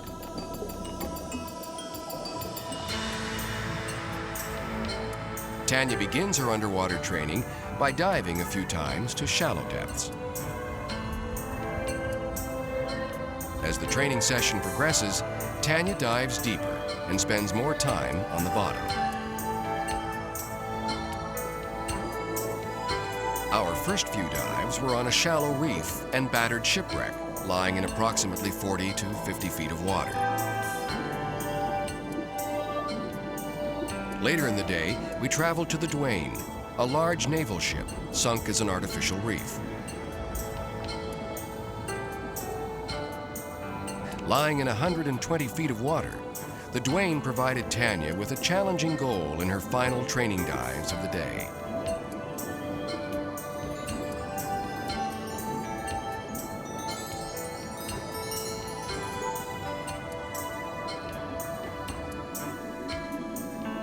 One of the hazards of training in the open ocean is the resident marine life. You have to keep an eye out for stinging jellyfish. Stunning. Look at that. Ouch, that looks One of Tanya's lifelong goals is to dive with the ocean's ultimate freedivers, dolphins. Hello, girls and boys.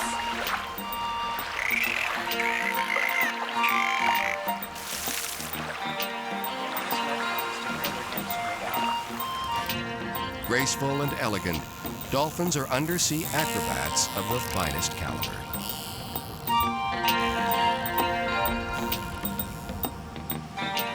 To swim with dolphins, we visited Dolphins Plus in Key Largo. Dolphins Plus is a marine mammal research center specializing in environmental education programs, therapy with the handicapped, and the study of interspecies interaction between dolphins and humans.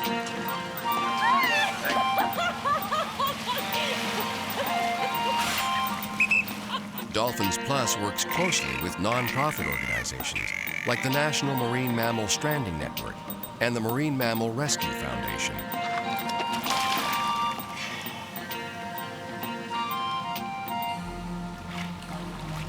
About 4.5, 5 years ago, this group of dolphins stopped using tail slaps to communicate dissatisfaction to human beings because it was ineffective. We didn't understand it. So by trial and error, they figured out a much more effective means to get people to back up a couple feet. If you go head to head with them and they nod, which means please move because I can't back up and I need to be able to go forward because it's the only direction I can actually move. and you nod in return, showing them that you have no earthly idea what it is they're trying to ask you, they will make it clear in human terms. They will lean in close and they'll open their mouth as wide as it will possibly go.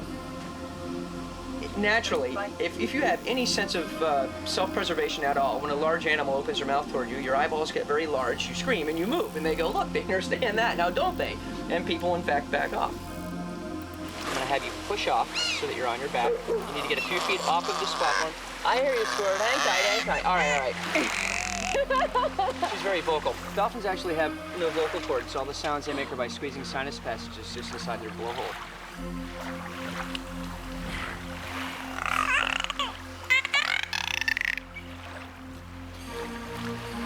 I've always wanted to dive with the dolphins. It's absolutely beautiful, and unlike anything else I've done before. I'm a pretty good freediver, but these guys are amazing. They wore me out. I had a great time. They're very fluid in the water, and they're really powerful. They're fantastic. I could learn a lesson or two.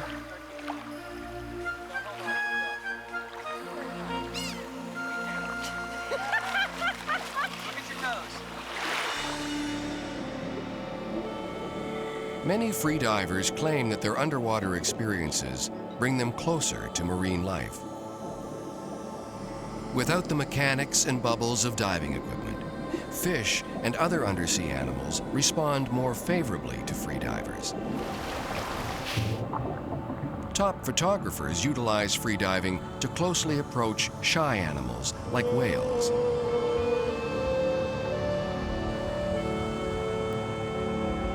Many freedivers also claim that breath hold diving generates an increased awareness of their bodies, an almost Zen-like experience.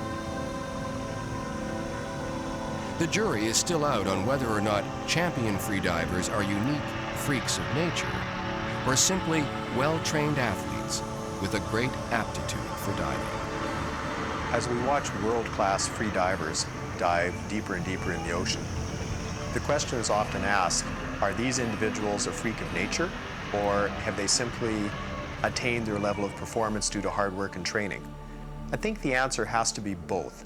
Therefore, to be a world-class athlete in any activity, you have to have been born on the extreme of the curve or with the physical characteristics which allow you to do that sport or activity better than most other people. And on top of that, you have to add hard work and training to maximize your performance. So are people like Pippin and Tanya Streeter freaks of nature? No, but they are not the same as you and I as average human beings. They have been born with special abilities, and they've worked and trained extremely hard to be able to do what they do.